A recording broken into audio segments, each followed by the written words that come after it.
Hello and welcome to Dig Into Linear Functions to Row Problem. I am Teresa Lee and I will be your host.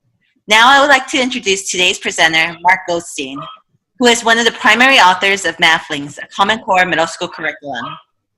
The activities in this webinar are based on the MathLinks lessons and have students look at patterns to generalize them using algebra. Take it away, Mark. Thanks, Teresa.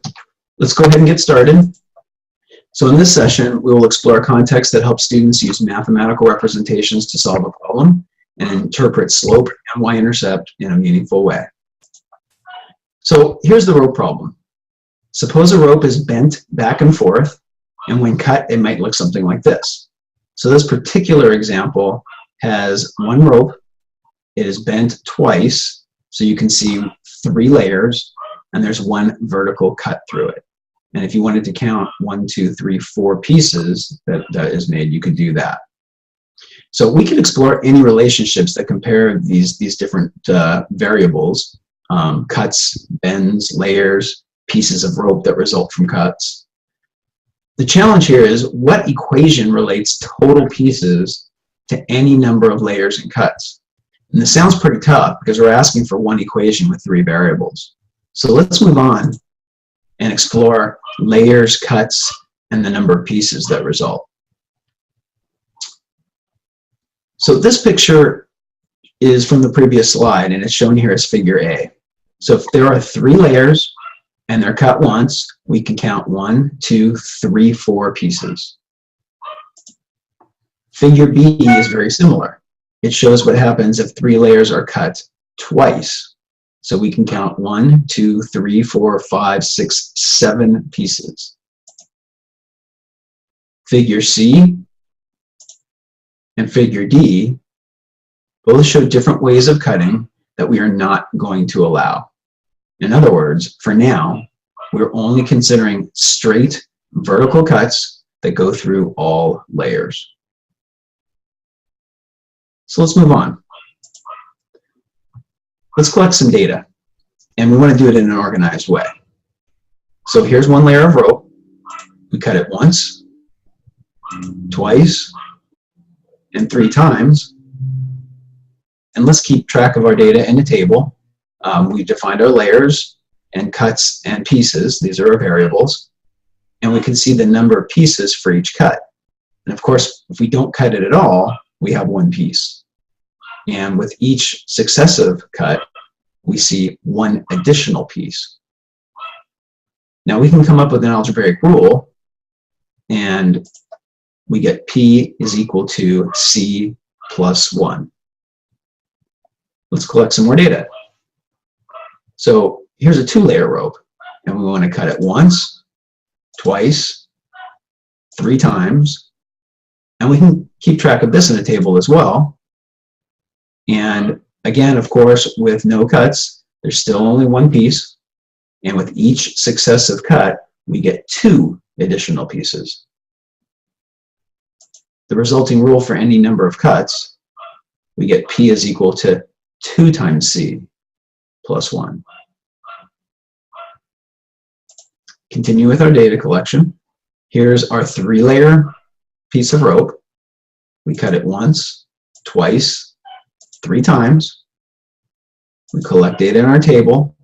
Again, no cuts. We only have 1 piece of rope. And with each successive cut, we get 3 additional pieces. The resulting rule for any number of cuts, P is equal to 3C plus 1. So we can make some connections and extensions with our problem, given all the organized work we've done so far. So in the table, you can see what we've gotten for 1, 2, 3 layers. And remember, we want an equation that relates total number of pieces to any number of layers and cuts. In other words, remember, we're still looking for an equation relating P, C, and Q. So it sounds pretty tough. But I think we can see a pattern emerging here, and we've added a row down at the bottom. Without even exploring 4 layers, we might be able to confidently establish the rule P equals 4C plus 1. Feel free to give it a try on your own. No cuts will result in 1 piece. And each successive cut will give us 4 more pieces. Now you might already see an equation popping out here, but let's take a look at the graph of each of these before we move on. And so we're going to look at the graph that relates number of cuts and number of pieces. So here's the graph of p equals c plus 1. We can easily count the slope of 1. Here's p equals 2c plus 1, slope of 2. Here's p equals 3c plus 1, slope of 3. And finally, p equals 4c plus 1 with a slope of 4. And of course, they all have the same vertical intercept at 1. What does slope and intercept mean here in this context? Intercept equals 1, of course, means that when we have no cuts, always we have 1 piece of rope. What does the slope mean for each? Well, for each cut, the slope is the number of additional pieces we created. So the more layers we started off with, the faster the number of pieces grows with each cut.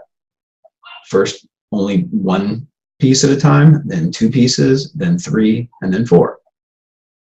So now, let's go back and write our general equation for any number of layers, and we see that P is equal to QC plus 1.